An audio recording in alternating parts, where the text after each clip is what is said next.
inmenso, un privilegio enorme, pero a la vez una carga y una responsabilidad. Porque soy de los que creo que pararse aquí no es simplemente por pararse, sino es transmitir, no solamente una palabra, sino transmitir la vida de la palabra. Muchas veces como predicadores pensamos que solamente es hablar. Si fuera por hablar, yo podría preparar el mejor bosquejo y dárselo al mejor orador y pararse. Pero resulta que este es un asunto de transferencia, esto es un asunto de manifestar, esto es un asunto de encarnar lo que se habla y lo que se predica. Y yo creo que para esta mañana hay una buena palabra de parte del Señor. Yo quiero que una vez más dígale al que está a su lado: no me hables, por favor, dígaselo. Si me quieres hablar, dígaselo. Si me quieres hablar, háblame al final, pero llévame a almorzar.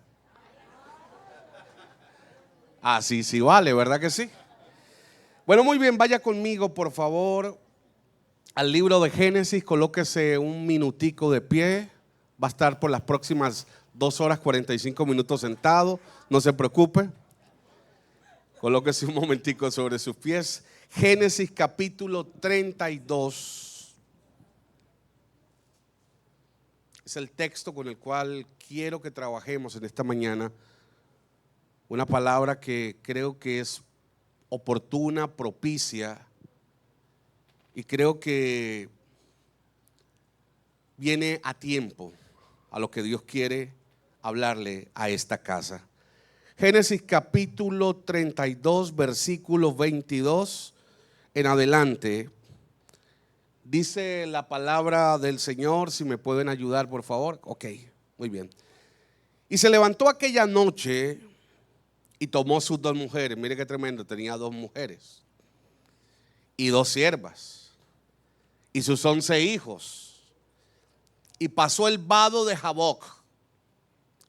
Los tomó pues e hizo pasar el arroyo a ellos y a todo lo que tenía. Así se quedó Jacob solo y luchó con él un varón hasta que rayaba el alba. Y cuando el varón vio que no podía con él, tocó el sitio del encaje de su muslo y se descoyuntó el muslo de Jacob mientras con él luchaba. Y dijo: déjame, porque raya el alba. Y Jacob le respondió: no te dejaré si no me bendices. Y el varón le preguntó: ¿cuál es tu nombre? Y él respondió: Jacob. Y el varón le dijo: no se dirá más tu nombre Jacob, sino Israel, porque has luchado con Dios y con los hombres y has vencido. Entonces Jacob le preguntó y dijo: declárame ahora tu nombre. Y el varón respondió: ¿por qué me preguntas por mi nombre? Y lo bendijo allí.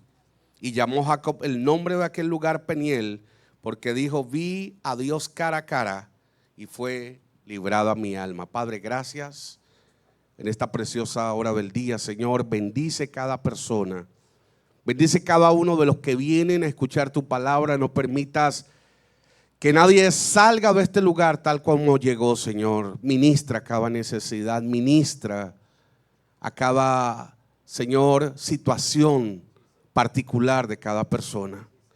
Señor, sana lo que tengas que sanar, restaura lo que tengas que restaurar, acomoda lo que tengas que acomodar, despierta lo que está dormido, resucita lo muerto y encuentra lo perdido, Señor. Te damos toda la gloria y te damos un aplauso en esta hora de gratitud. Vamos, déselo fuerte al Señor. Tome su lugar.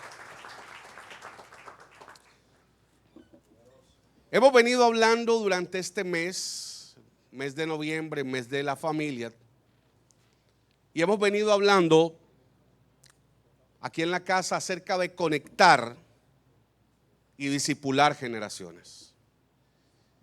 Y yo quiero hablar en particular acerca de este tema que tiene que ver con la generación Jacob. Yo creo que yo prediqué un sermón parecido hace más de 11 años, cuando 10 años, 11 años, cuando llegué al país. Fue el primer sermón que prediqué, hablando de conectando 4 generaciones. Y fue algo extraordinario, pero quiero darle en esta mañana un enfoque un poco diferente, porque yo quiero que usted tome este sermón en 2 direcciones. Primero, quiero hablar a familias y a generaciones de manera literal. Pero también quiero que lo tratemos como etapas en el desarrollo de nuestra vida como hijos de Dios. Cada una de las generaciones que se han venido mencionando, que mis antecesores han hablado, tiene que ver con etapas de desarrollo en la vida cristiana. Cuando nosotros hablamos de una generación, estamos hablando de un género. Pero hay una palabra particular que se utiliza y es la palabra gen. Cuando uno quiere saber de dónde uno viene, uno se hace un estudio de genética y ahí te hablan de tus raíces. Note qué interesante que cuando José va con María y quiere llevar a Jesús a Jerusalén para empadronarlo, ellos llegan hasta Jerusalén y van a Jerusalén, aunque Jesús nació en la Galilea, en Nazaret, porque José era precisamente de esa parte de Jerusalén. Y cuando llegan, ellos llegan porque lo tienen que empadronar, tienen que sacar un documento legal donde se habla de que tiene una afinidad, porque tenían que buscar la línea del Mesías, de David, la línea davídica. ¿Qué tiene que ver con esto lo que le estoy diciendo? Una vez Jesús le dice a sus discípulos, cuando ellos salen a predicar y ellos ven que los demonios se sujetan, ellos vuelven contentos y les dice: no se alegren de que su nombre esté escrito, no se alegren de que los demonios se sujeten, más bien alégrense que su nombre esté escrito en el libro de los cielos. Ahora es interesante porque ese término que se utiliza en el libro de los cielos es el mismo término que se utiliza cuando Jesús fue a ser empadronado. ¿Qué es lo que le estoy diciendo? Jesús dice: alégrense cuando ustedes estén escritos en el cielo, porque tienen la genética del cielo y tienen afinidad con aquello que está en el cielo. Cuando yo hablo de una generación, estoy hablando de alguien que comparte los genes celestiales. Es decir, es alguien diferente, es alguien, ojo, no es alguien perfecto, pero sí es alguien diferente. Y para poder desarrollar lo que quiero decirles, tengo que decirles de manera muy rápida que antes de Jacob hubo 2 generaciones que yo creo que debemos de considerar. La primera generación es la generación de Abraham. En Génesis 12, Abraham es llamado a salir de la tierra de Ur de los Caldeos, donde él estaba localizado. Ahora, algo importante es que la primera generación, pastor, no tenía un punto de referencia. La primera generación es la generación del pionero. Y en algún momento en nuestras vidas nosotros vamos a ser pioneros. En algún momento en nuestras vidas nosotros no vamos a tener un punto de referencia. Yo no sé, pastor, pero muchos de nosotros que empezamos tan jóvenes en el ministerio, yo empecé a los 16 años como pastor, y no tuve un punto de referencia. No tuve un mentor que me dijera: métete por allí y no te metas por allí. Eso le pasó a Abraham. Él viene de Ur de los Caldeos, de estar en la casa de su padre. Dios lo llama de un lugar donde Dios no es el Dios que ellos adoran. Dios lo llama en un ambiente común, en un ambiente, de hecho, donde lo que predominaba era la idolatría. Taré era tallador de imágenes, era un idólatra. Pero en ese ambiente aún Abraham está anhelando cosas mayores para su vida. Y algo que quiero resaltar de esta generación es que siempre tiene que existir una insatisfacción por cosas mayores. El peor enemigo de la insatisfacción es el contentamiento. Si usted está contento con lo que usted es, con lo que tiene y con donde está, entonces para usted no hay nada más. Abraham está en ese ambiente y él anhela algo mejor. Cometió errores, cometió fallas, repito, porque no tenía un punto de referencia. Nadie le enseñó quién era Dios. Pero a pesar de todo esto, cabe destacar que lo que predomina en Abraham es la obediencia. Mire qué interesante, Dios le dice, vete y haré de ti una nación grande. Dios le dice vete, pero no le dice para dónde. Y Hebreos dice que Abraham salió sin saber a dónde iba. Y él sale en obediencia y comienza a dar esos pasos de fe y comienza a caminar. Y en medio de su caminar, Dios activa el GPS y le dice para dónde vas. Ahora, Abraham comete muchos errores. Sale con un Lot. Lot significa velo. Y cuando tú llevas cosas en tu vida que no tienes que llevar, siempre vas a perder la capacidad de ver hacia un futuro y hacia un destino profético. Abraham se lleva un Lot. Abraham comete errores, engaña, miente. Abraham, en medio de su afán por producir lo que la palabra de Dios había dicho, produce un Ismael. Pero lo interesante es que a pesar de todas esas cosas, tuvo obediencia. Abraham es una generación que no tiene posibilidades, pero aún en medio de la imposibilidad, cuando tenía 99 años, y quiero destacar esto, 99 años, ya no tenía fuerzas para bregar, ya no tenía fuerzas para luchar. Cuando ya estaba como muerto, Dios se le aparece. Cuando tú dejes de luchar y de bregar tanto con Dios y reconozcas que ya estás muerto, que no puedes lidiar más, que no puedes pelear más, entonces Dios se manifestará y te hará lo que tú quieres que Él te haga. Ahora, Abraham tiene un hijo. Y ese hijo es parte de la segunda generación. Esa segunda generación es Isaac. Isaac nace con un nombre particular que significa risa. Y él aparece cuando las posibilidades naturales desaparecen. Cuando hay una improbabilidad, él nace. Pero él es marcado desde el comienzo. Su madre pensaba que cuando las mujeres escucharan que una anciana de esa edad había tenido un hijo, se reirían de ella, y por eso marca a su hijo con un nombre, risa. Nosotros hablamos de lo positivo del nombre, pero ese nombre no es un nombre positivo, ese es un nombre negativo, porque el nombre está marcando aquello que su madre no creyó. Ojo, que a veces leemos la Biblia al revés.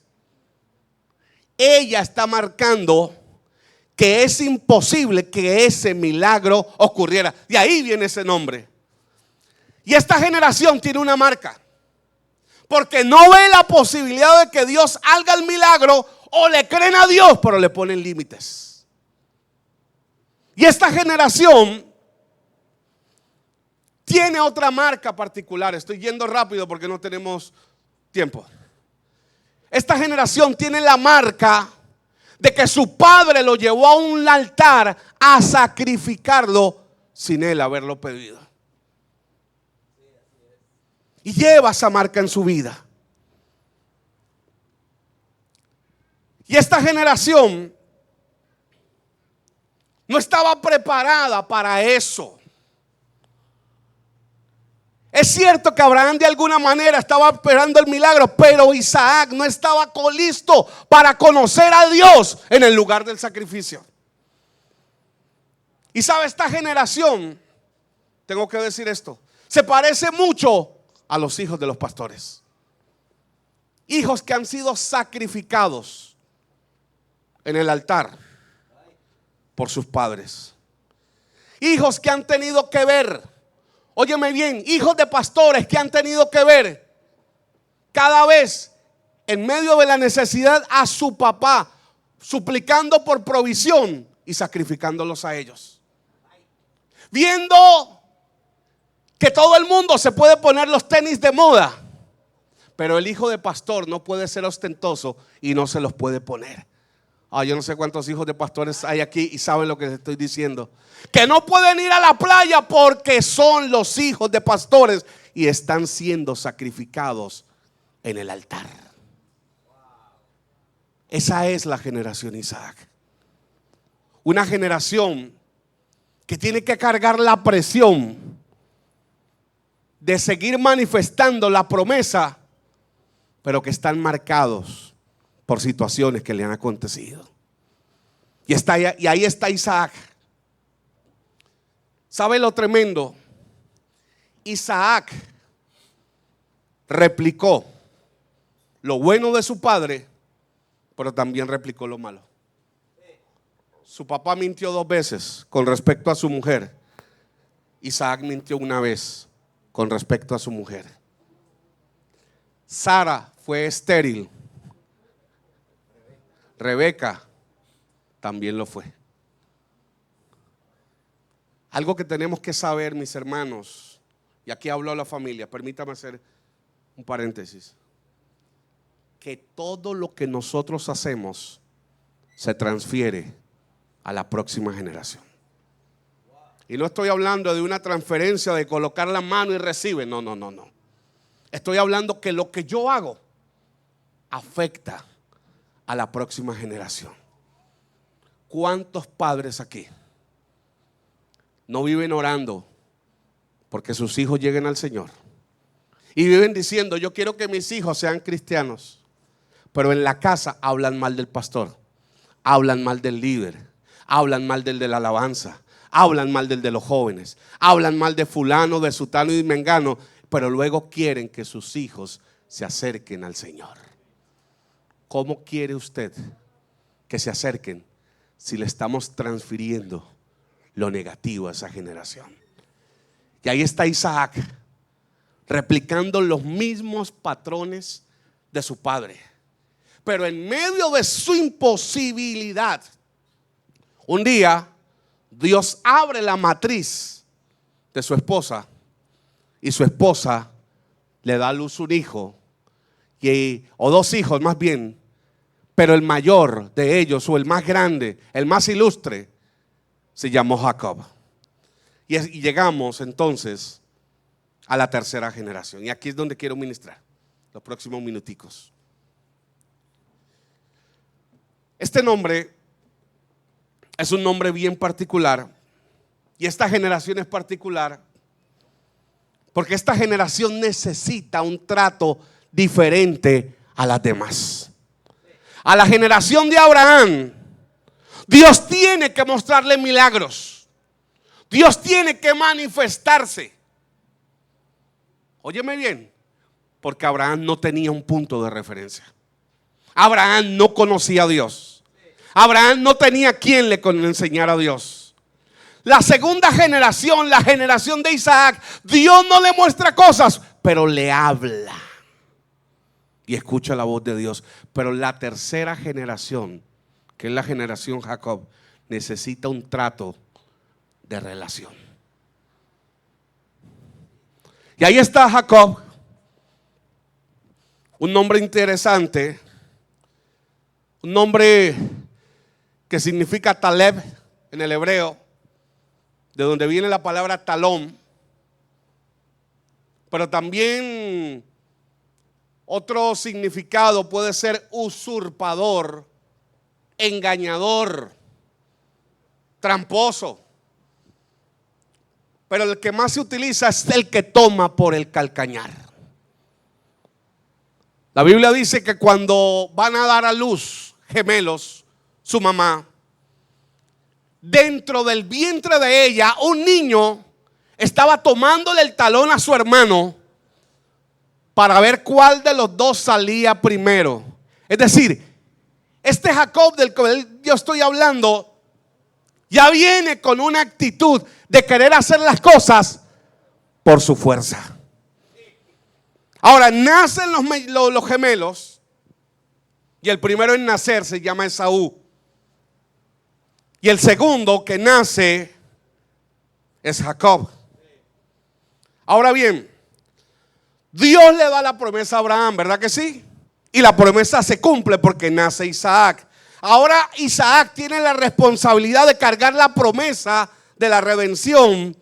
Pero ahora Isaac debe pasársela a su hijo mayor. Pero su hijo mayor es Esaú. Y ahí está el problema. Porque Esaú era cazador. Y él salía de la casa, se alejaba. Pero Jacob se quedaba en casa porque estaba buscando la bendición de su padre. Mire qué interesante es esto.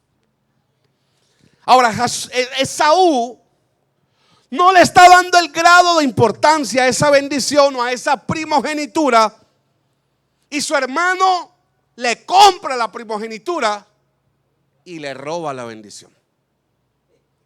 Ojo, a veces hemos pensado que es lo mismo, pero no es lo mismo.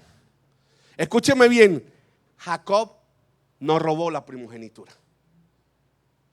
porque hemos dicho que él es un ladrón. Él no la robó. Él no robó los derechos de ser el hijo mayor. Él lo que hizo fue tomar posesión de ella por medio de una transacción de compra. Escúcheme bien, además desde el vientre de su madre, él cargaba una palabra donde dice que el mayor serviría al menor. Y ahí está ese muchacho. Y a Esaú no le importaba la primogenitura, porque estaba más centrado en lo natural. Jacob, no voy a entrar en detalles, engaña a su padre y hace que Isaac lo bendiga. Pero oiga bien, la bendición que recibió de parte de su padre no era una bendición para tener tierra, casas o fama, que es lo que nosotros pensamos que es bendición. Desmóntese de esa idea. Bendición no es tener casas. Bendición no es tener carros. Bendición no es ir a Dubái. Olvídese de eso. Tengo amigos en Colombia que tienen más cuartos que cualquiera y es dinero mal habido y no son bendecidos. Y no tienen 3 pesos. Conocí uno que tenía por lo menos 200 apartamentos en Miami. Ya se puede usted imaginar. Un empresario peligroso. ¿Y tú crees que eso es bendición? Dios le está diciendo a él, o más bien Isaac está recibiendo una bendición. Pero ¿sabe qué es la bendición que vino sobre Jacob? ¿Sabe cuál es? ¿Sabe cuál es? Es la bendición de Abraham. ¿Y sabe cuál es la bendición de Abraham? En ti serán benditas todas las familias de la tierra, y a tu simiente haré que las puertas de sus enemigos se rindan. Ahora, Pablo dice que la simiente de Abraham no era una generación. Pablo dice que la simiente de Abraham era una persona y era Cristo, o sea, la línea por donde venía el Mesías. El dilema es que la bendición del Padre no solamente trae eso, sino que trae la responsabilidad de cumplir con el destino de la casa. Es decir, Jacob está robándose la bendición, hizo que su padre lo bendijera, pero no solamente recibe la bendición, sino la responsabilidad y el proceso de la bendición. Ay, ay, ay, ay, ay, ay, ay, ay. Es por eso, ojo líderes, líderes, pastores.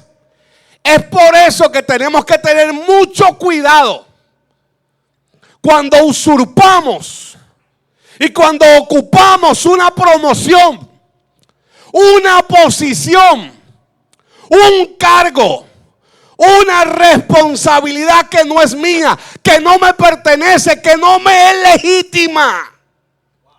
Porque cuando tomo eso me hago responsable de que lo que Dios ha dicho que se cumpla, se cumpla. Y si no se cumple, es por mi culpa, porque soy ilegal. Gracias por su entusiasmo. Pero hay mucha gente, así como Jacob, tomando posesiones, tomando bendiciones, tomando privilegios que no le corresponden. Gente que está en el ministerio sin ser llamada por Dios. Gente predicando sin tener el llamado, sin tener el señalamiento, sin tener la vocación, simplemente porque les gusta o porque alguien los nombró. Eso le pasó a Jacob. Ahora Jacob está en medio de esa situación. Su hermano se entera que él le robó la bendición y ahora procura matarlo. Jacob tiene que salir huyendo de la casa. No voy a entrar en muchos detalles.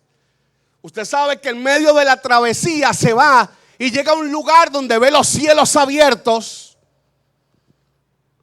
Ese lugar se llamaba Betel.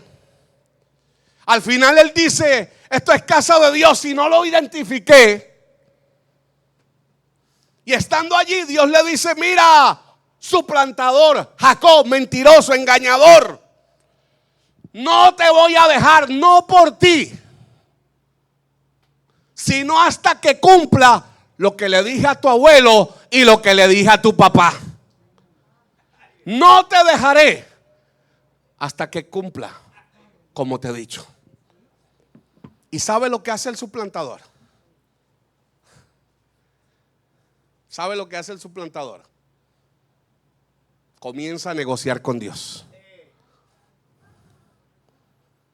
A él ya le había funcionado la cosa haciendo transacción con su hermano.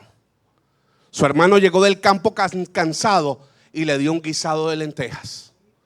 Ahora está frente a Dios y dice: yo soy negociador. Óyeme, Dios que no te conozco. Óyeme, el Dios de mi papá. Si tú me guardas, si tú me proteges, si tú me libras de mis enemigos y tú me bendices, te voy a dar el diezmo de todo. Y nosotros hasta celebramos ese texto y lo predicamos. Pero él lo que está haciendo es un negocio con Dios. Y sabe, en nosotros, en esta generación, muchas veces hacemos lo mismo. Señor, si me das la casita de mis sueños, te voy a servir. Señor, si salvas a mi esposo, voy a congregarme todos los días. Señor, si me sanas, te serviré. Eso no es lo mismo que hacemos nosotros. Y ahí está Jacob, queriendo hacer un trato con Dios. Y Dios le dice: está bien, sigue adelante. Y Jacob sale de aquel lugar y Dios mismo permite llevarlo a la casa de un profesional en hacer negocios. Jacob era negociante, Labán era peor. Él llega a la casa de Labán, su tío, a pasar 20 años de proceso. Usted sabe que la palabra Labán en el acadio significa hacerse blanco. O sea, lo que limpia, el cloro de Dios. Y Dios lleva a Jacob, el engañador, el profesional en negocios, a la casa de uno que es más negociante que él para emblanquecerlo. Y él le dice: mira, me gustó tu hijita, dámela. No tengo dote, ¿qué hacemos? Trabaja 7 años para mí. Trabaja los 7 años, le entregan la mujer, como en las culturas orientales, venía completamente con velo, tapada. Como era una mujer virgen, culturalmente, todo se consumaba en la oscuridad total. Consuma el matrimonio y al otro día que se despierta dice: ¿quién es esta? Esta no fue la que yo pedí. Y se da cuenta que era Lea, la hermana mayor. Y va donde él y le dice: ¿qué pasó? ¿Me engañaste? No, yo no te engañé. La tradición dice que primero se tiene que casar la mayor. No, no la quiero a ella. Dame la menor, dámela ahora. Bueno, trabaja otros 7 años. Y Dios, en medio de esa situación, lo que estaba era trabajando con él, procesándolo. Llega un momento donde él dice: ya no puedo más, he trabajado por esto, por las mujeres, pero no tengo nada. Y él le dice: bueno, está bien, trabaja, y dependiendo de las ovejas como salgan, esas serán tuyas. Y sabe, 7 veces le cambió el salario. Pero llegó un día, porque siempre vendrá un día para los Jacob, aunque sean Jacob. Y Dios le dice: Jacob, tienes que volver a la casa de tu padre para legitimar la bendición que yo te di. Oh, yo no sé si alguien entiende eso. Jacob le dice: no, porque mi hermano procura matarme. Dios le dice: no importa, vuelve. Y Jacob sigue huyendo de su pasado. El texto dice que leímos: y se levantó aquella noche, estoy aterrizando ya, y tomó sus 2 mujeres, sus 2 siervas, sus 11 hijos, y pasó el vado de Jacob. Cuando Jacob sale de la casa de su tío después de 20 años, todavía su pasado lo persigue. Porque cuando yo no resuelvo mi pasado va a ser mi verdugo persiguiéndome. Oh, yo no sé si alguien me está entendiendo lo que yo le estoy diciendo. Ahora lo que él le hizo a su hermano, lo está persiguiendo. Y él sale con todo lo que tiene: familia, criados, ganados. Y llega a un lugar llamado el vado de Jacob, de Jaboc, que era un riachuelo. Para los semitas, pueblos de aquel tiempo, pueblos de aquella región mesopotámica, pasar un río era pasar a otro nivel. Pasar un río era pasar a otra dimensión. Pasar a un río era dejar un estado para llegar a otro mayor. Por eso a Abraham se le llama hebreo. Porque hebreos son los que pasan el río, los que pasan a otro estado. Y Dios le dice: vas a pasar el río, pero espérate, manda a tu familia, porque tú todavía no puedes pasar el río. Que pasen ellos, pero tú te quedas acá, papá. Tú te quedas aquí. Y efectivamente, antes de pasar el río, Dios tenía que hacer algo en Jacob. La generación Jacob es una generación que no puede pasar a otro nivel si primero Dios no hace lo que tiene que hacer en el corazón de ellos. Yo no sé si alguien está entendiendo esto. Dios le dice: te quiero solo. Despide tu familia. Dile que sigan más adelante. Y él se queda en un lugar. Ese lugar se llama Peniel. Esa palabra Peniel es interesante porque tiene dos raíces etimológicas. Pam, panim, rostro. El, Dios. La palabra él es un término, un sufijo para Dios. Y ahí está él en el lugar del rostro de Dios. Y está en medio de esa situación sin saber lo que va a pasar, sin saber lo que está ocurriendo. Porque los Jacob, escúchame bien, tienen una característica. Y es que necesitan transformación. Se lo voy a repetir a los que están en este lado. Los Jacob necesitan transformación. Escúcheme, la primera generación, que es la de Abraham, es la generación pionera. Y es la que está interesada en conocer a Dios, porque no lo conoce y hacerse amigo de Él. Ellos conocen al Dios de la obra. La segunda generación, que es la generación Isaac, ellos no conocen al Dios de la obra, pero sí conocen la obra de Dios. Pero la tercera generación, la generación Jacob, ni conocen la obra de Dios, ni mucho menos al Dios de la obra. Pareciera que esta generación no está interesada en nada que tenga que ver con lo espiritual. Escúcheme bien, y hay un momento en nuestras vidas que pareciera que como que nada nos impulsa a querer ver más allá. Déjeme hablarle ahora a generaciones. Se está levantando una generación dentro de nuestras iglesias, pastor, que lo que quieren es entretenimiento. Lo que quieren es gozar y pasar el tiempo,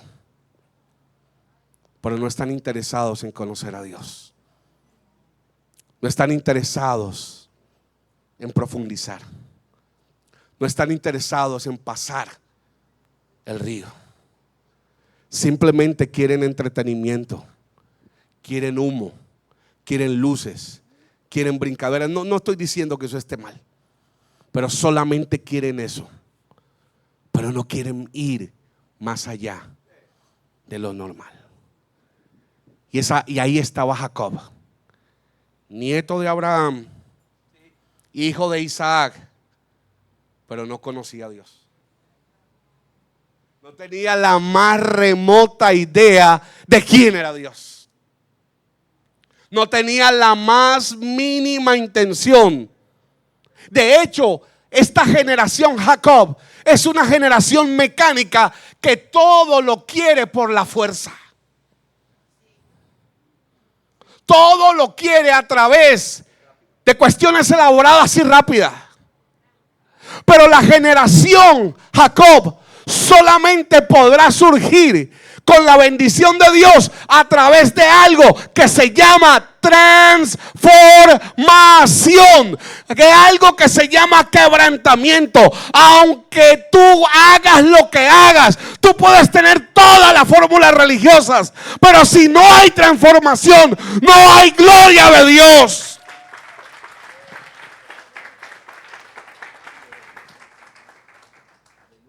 Y ahí está Jacob. Está en el vado de Jaboc, con un descuido espiritual en su vida. Pero llega un momento, y el verso 24 dice: y se quedó Jacob solo, y luchó con él un varón hasta que rayaba el alba. Ojo. Y luchó con él un varón. Mire, yo sé que hasta coro hemos sacado. Y luchó Jacob con el ángel. No, Jacob no luchó con el ángel. El ángel luchó con Jacob. La pelea la inició el ángel. Yo sé que eso no te dice mucho, pero ahora tú vas a entender. Jacob no luchó con el ángel. El ángel luchó con Jacob. Simplemente lo que hizo Jacob fue responder a la pelea que el ángel le planteó. Y escúcheme bien, hay momentos en nuestra vida donde Dios, para tratar con nosotros, va a provocar que nos quedemos solos, que nos desconectemos de lo que nos provoca confort. Y a veces Dios va a permitir que perdamos posición y hasta posesión, porque todavía tenemos muchos conceptos, muchas ideas que no nos dejan enfocar.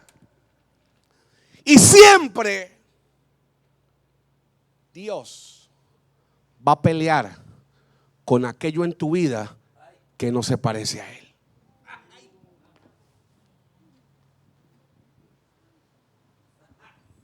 Dios siempre va a pelear con aquellas áreas de tu vida que no tienen la marca de Él.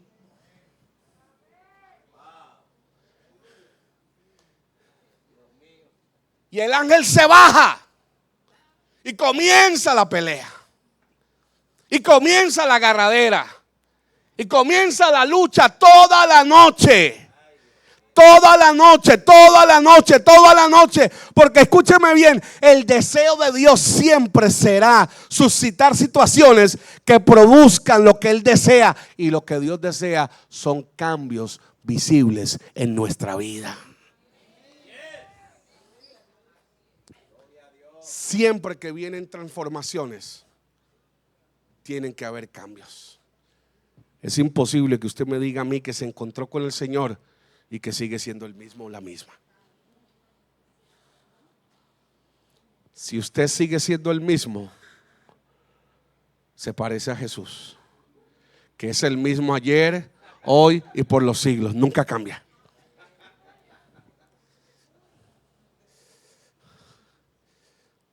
Tienen que haber cambios. Óyeme bien. Ahí está este hombre. Ahí está este señor en medio de esa situación. Y Dios está peleando con Jacob. A veces nosotros decimos, estoy peleando con Dios. ¿No lo ha dicho usted muchas veces? ¿Y qué tal si te digo que tú no eres quien pelea con Dios, sino eres Dios el que pelea contigo? Que es Dios el que provoca la pelea en tu vida. Porque Dios quiere matar algo en ti. Porque dentro de Jacob está un Israel que está atrapado. Y hasta que no muera Jacob, Israel no va a aparecer en escena. Escúchame bien. Ahí está uno que responde al nombre de engañador y suplantador, pero por dentro se llama Israel. Y Dios tiene que comenzar a pelear con él para tratar de destruir aquello que hay. Y escúcheme bien, el verso 25 dice que cuando el varón vio que no podía con él, tocó el sitio del encaje de su muslo, es decir, de su cadera, verso 25, y lo descoyuntó mientras con él luchaba. Escúcheme bien. Escúcheme bien, porque a veces nosotros leemos la Biblia muy tradicional. Jacob está peleando con el ángel y el ángel está peleando porque él provocó la pelea. Y llega el momento donde va a rayar el alba, está amaneciendo, y el ángel dice: este es muy cansón. Este tipo no se quiere someter. Este tipo brega mucho. ¡Cas! Porque era la única forma que se iba a rendir. Y nosotros cantamos, y Jacob estuvo prendido toda la noche con la bendición. ¿Cuál prendido? Ese es lo que era un rebelde. Y el ángel lo tiene que descoyuntar para decir: este brega mucho. Era la única forma de limitarlo, era la única forma de que él parara.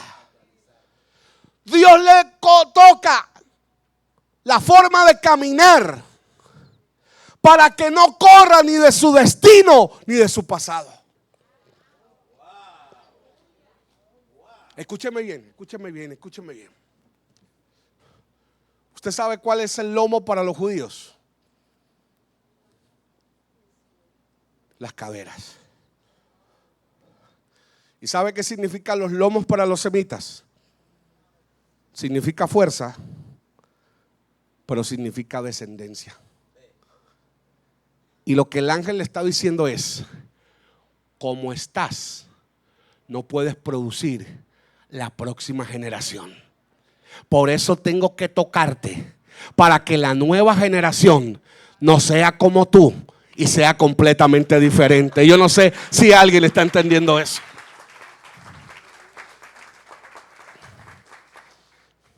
Y ahí está él.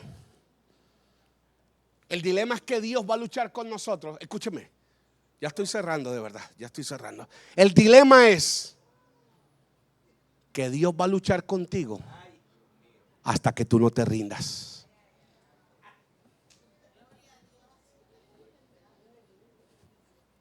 Dios no tiene problema. ¿Y sabe lo que pasa? Que a veces nos ocurre lo de la canción del salmista Julio Iglesias. Y estamos tropezando de nuevo y con la misma piedra.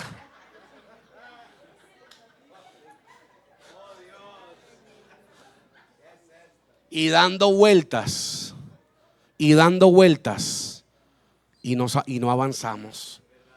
Y decimos ¿por qué? Y Dios nos está diciendo: porque estoy matando el Jacob ese que tienes adentro y tú no quieres. Y tú no quieres. Y estás dando brega. Y estás dando problema. Y estás poniendo en mucha situación. Y llega el momento entonces. Porque Dios siempre va a saber, sabe cuál es la situación. Que Dios sabe cuál es el botón que tiene que tocar para frenarnos. Él lo sabe. Y el ángel le dice, y Jacob le dice, o el ángel le dice: déjame, porque raya el alba. Y Jacob le responde: no te dejaré si no me bendices. Y el ángel le dice: está bien, pero no te voy a bendecir con nada material.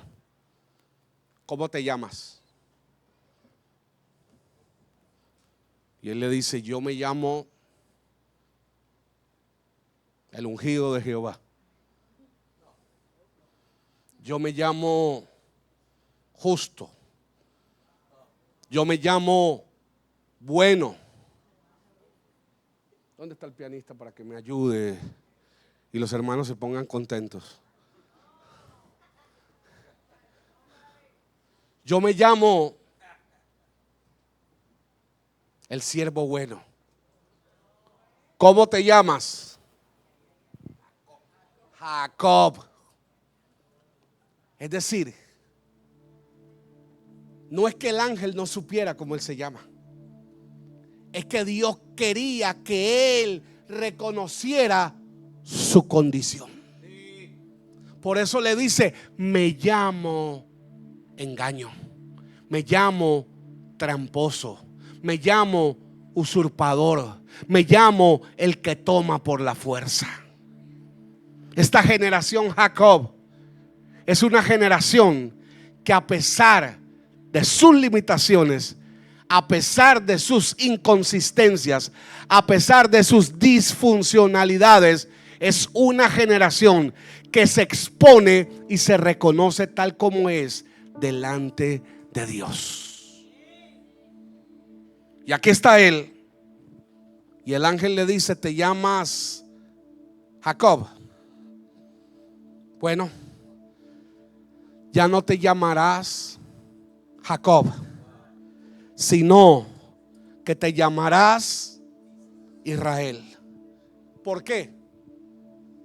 Porque luchaste con Dios y con los hombres. Déjeme decir algo antes de cerrar. El texto o la versión que nosotros leemos dice: porque peleaste con Dios y con los hombres. El texto hebreo no dice eso.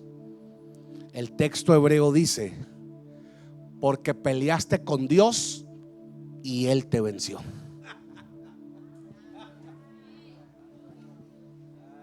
A Dios nadie le gana. A Dios nadie lo vence.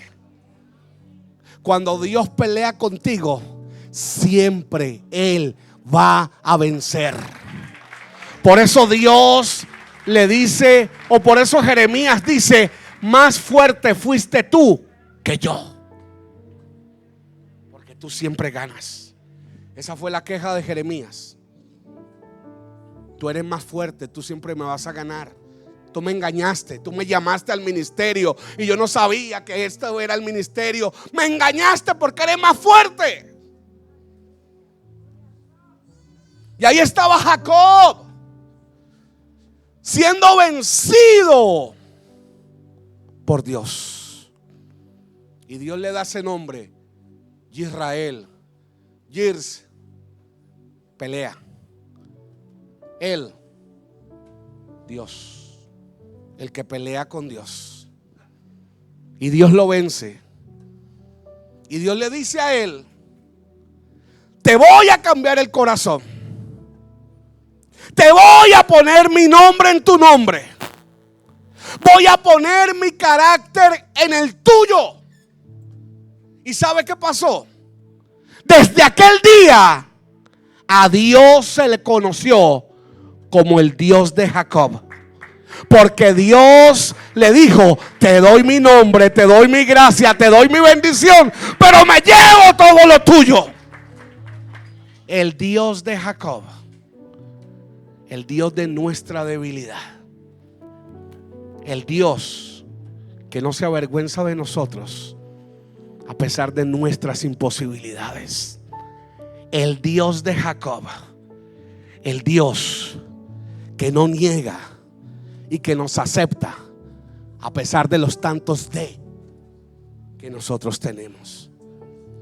Y sabe algo, Jacob sale ese día transformado de ese encuentro, de tal manera que ahora ya no podía correr. Siempre Jacob había huido. Huyó de sus padres, huyó de su hermano, huyó de su responsabilidad. Pero ahora se encontró con Dios.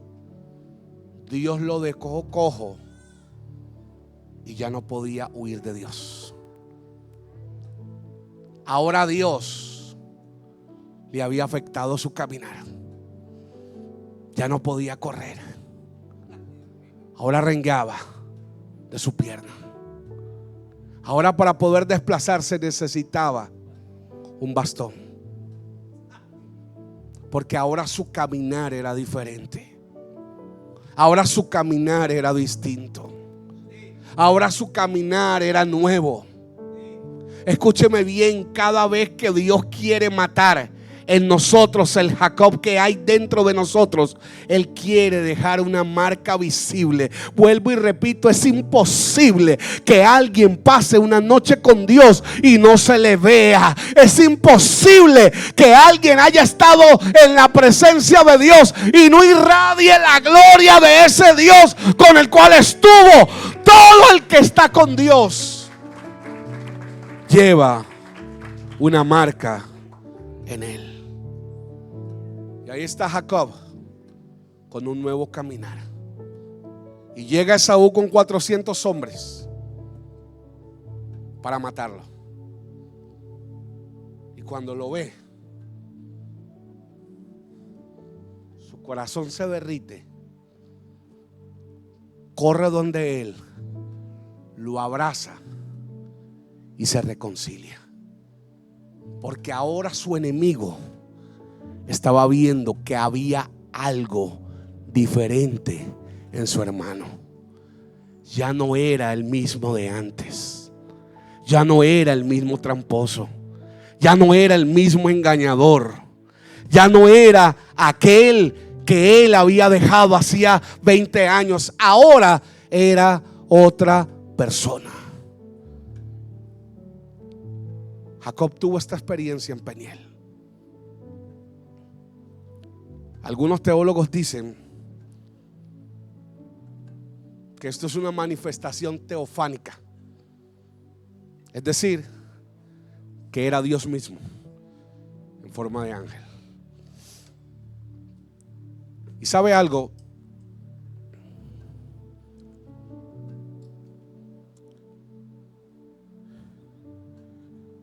Jacob está viendo a Dios.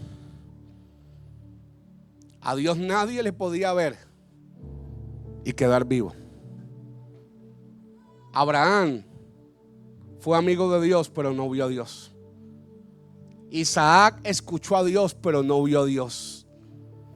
Pero ahora está Jacob, el mentiroso, el engañador, el tramposo, el débil. Pero aquel que cuando se encontró con Dios le dijo: sí, yo soy el que tú estás buscando. Yo soy el mentiroso. Ahora él está viendo a Dios. ¿Y cómo lo está viendo? En el rostro del ángel. Por eso es que él dice: este lugar se llama Peniel, porque vi a Dios y fue librada mi alma. Es decir, él sabía que el que veía a Dios se moría, pero él está diciendo: lo vi y ya no soy el mismo. Ya no soy el mismo. Yo creo que la necesidad más grande de esta generación, más que avivamientos, más que shows, más que actividades, más que esto o que lo otro, más que tener un templo suntuoso. ¿De qué nos sirve tener un templo de 20 pisos si Dios no está aquí?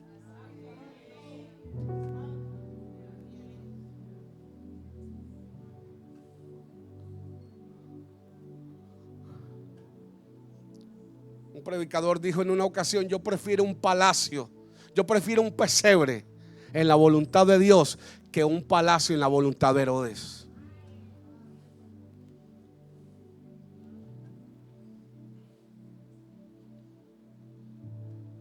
Y está ahí él viendo a Dios. Y Dios deja una marca en él. La marca que tenía era su cojera. Y escúcheme bien: hay algo en nuestra vida que tiene que marcarnos, de tal manera que cogemos y que alguien pueda entender que tuvimos un encuentro con Dios. Y cuando vengan esos momentos de debilidad, y cuando vengan esos momentos de down, donde queremos dejarlo todo, donde no podemos más, quizá con luchas, tú te acuerdes y digas: yo tengo una marca, y esta marca no me deja dejar el propósito.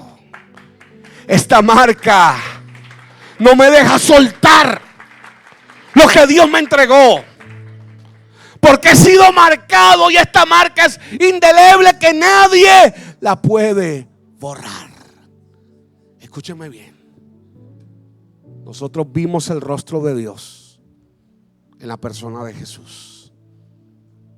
Jesús dijo: a Dios nadie lo vio, dijo Juan, pero el Hijo lo ha mostrado.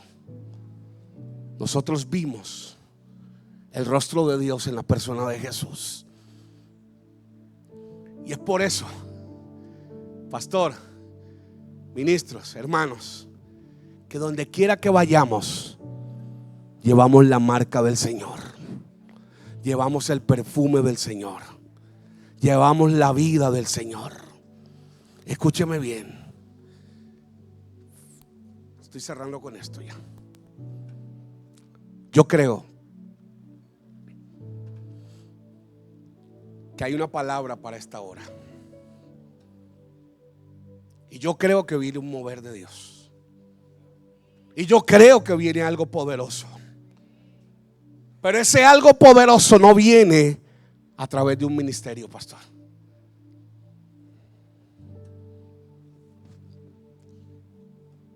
Lo próximo que Dios quiere hacer no viene a través de un concilio. No viene, pastor, a través de un ministerio. No viene a través de un predicador. No viene a través de una organización. Lo próximo que Dios quiere manifestar en universidades, en colegios, en escuelas, en ciudades, en empresas, en pueblos, en provincias, lo va a hacer con corazones sencillos pero transformados. Dios está buscando gente para manifestar lo próximo, pero tiene que ser gente transformada como Jacob. Gente que va frente al Señor y están ahí en Panín, están allí en Peniel, en la casa donde está Dios, diciendo: Señor, yo reconozco que soy eso que tú dices.